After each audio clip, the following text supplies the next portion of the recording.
les circonstances ont créé un impératif Lumumba. Cette circonstance est évidemment le massacre abominable qui est en train de se dérouler à l'heure à laquelle nous parlons à Gaza, où l'on prétend répondre aux méthodes de la terreur par d'autres méthodes de terreur, d'une vengeance sans limite. Alors oui, disons-le, devant tant de massacres, tant d'horreurs, tant d'abominations, de tous côtés, avec de tous côtés le même abject système de 2 poids, 2 mesures, qui fait oublier les uns pour se souvenir toujours des autres, on pourrait finalement douter même de l'humanité. C'est alors, quand s'avance vers nous l'obscurité qui pourrait nous faire désespérer, qui pourrait nous laisser dominer par les indifférents et les résignés, qui sont toujours là pour nous prêcher l'inaction. C'est le moment de se tourner vers la lumière qui brille pour toujours au fond de Patrice Lumumba,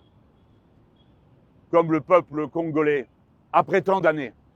Et alors même qu'on aurait pu penser que le souvenir de Patrice Lumumba serait moins vif, se sont rassemblés par milliers au retour de ses restes. Patrice Lumumba, nous voulons t'accueillir dans le panthéon des femmes et des hommes qui sont les héros de la condition humaine en tout lieu, sous toutes les latitudes, face à toutes les différences qui peuvent distinguer les êtres humains.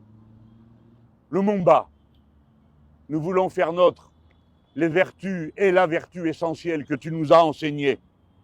Tu étais capable d'assumer la conflictualité parce que tu avais compris qu'elle est à l'origine de toute chose. Et tu l'acceptais pour la dénouer, sans jamais avoir les pudeurs de langage qui permettent aux puissants d'euphémiser. Ainsi as-tu, dans ton discours sur l'indépendance, bravé les usages en nommant par leur nom l'exploitation odieuse du colonialisme qui était ici au Congo, pire si cela est possible que partout ailleurs. Tu l'as fait et cela indignait le roi, paraît-il. Ce qui nous, avec le passage du temps, nous indigne, c'est l'indignation du roi à ce moment-là, parce que tu nommais les choses. Parler cru et dru, nous l'avons appris de toi, Lumumba.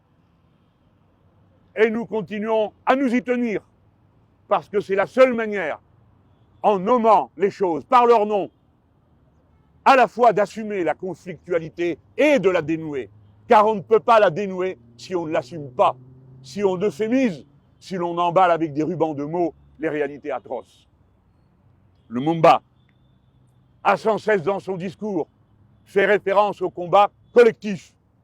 Il n'a cessé de dire que la victoire avait été payée du prix de la lutte et qu'elle était une victoire collective. Mais Lumumba s'appelle Lumumba, Patrice Lumumba. Il nous a montré de cette façon que si le courage de tous est possible, il ne l'est qu'à la condition préalable du courage de quelques-uns qui brisent l'inertie, la résignation. Et le courage de quelques-uns commence toujours par le courage singulier de la première goutte qui coule, de la première femme, du premier homme qui s'avance et dans l'obscurité de la résignation allume la lumière du combat. Et c'est en le faisant qu'il prend pour lui-même tous les risques. Lumumba a été assassiné et en même temps que sa mémoire vit en nous, vit dans l'histoire longue et dans sa trame les causes, les raisons, les mobiles de son assassinat. C'est-à-dire la cupidité absolue des occupants qui ne se résignent jamais au fait qu'on leur tienne tête. Voilà de quoi est mort Patrice Lumumba, par l'entremise de bas agents qui l'ont assassiné au nom de la civilisation, du bien contre le mal, qui l'ont découpé en morceaux au nom des mêmes grands mots et pour finir dissous dans l'acide. Voilà ce que vaut la civilisation de ceux qui ont commis le crime. Voilà ce que valent en réalité les valeurs dont ils ne cessent de se décorer. Meurtriers, assassins, toujours sur les basques de ceux qui ont le courage d'engager le combat et que l'on voue à la mort en les désignant comme des cibles. Lumumba a été assassiné, ses restes ont été profanés. Mais il aura suffi qu'on en ramène la part la plus modeste pour qu'aussitôt le peuple congolais sache qu'il est là, bien là, tout entier là, avec nous encore à cette heure et au moment où je vous parle. Lumumba, par son destin, par son engagement, nous a enseigné la vertu suprême du citoyen, qui est l'engagement, s'avancer et faire. Ne jamais accepter que les choses aillent d'elles-mêmes. L'histoire contient toujours et à toutes les époques le même absurde mélange du meilleur et du pire.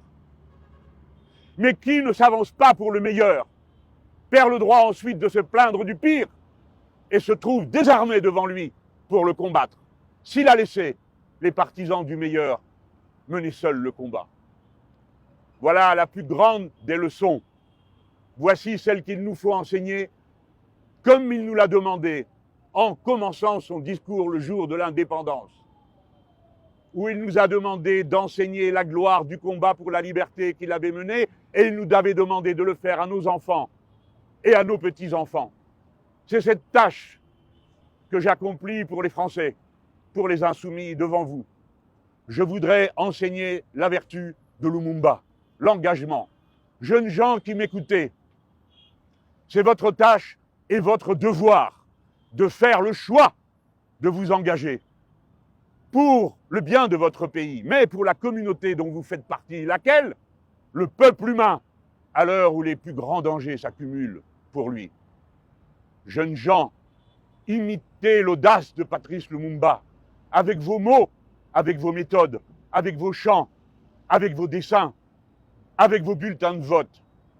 Soyez au sens le plus élevé des lumumbistes, c'est-à-dire des gens qui n'ont peur de rien, sitôt qu'il s'agit de l'absolu auquel ils décident de vouer leur liberté. La liberté, la liberté. Merci Patrice Lumumba de nous avoir ouvert ce chemin.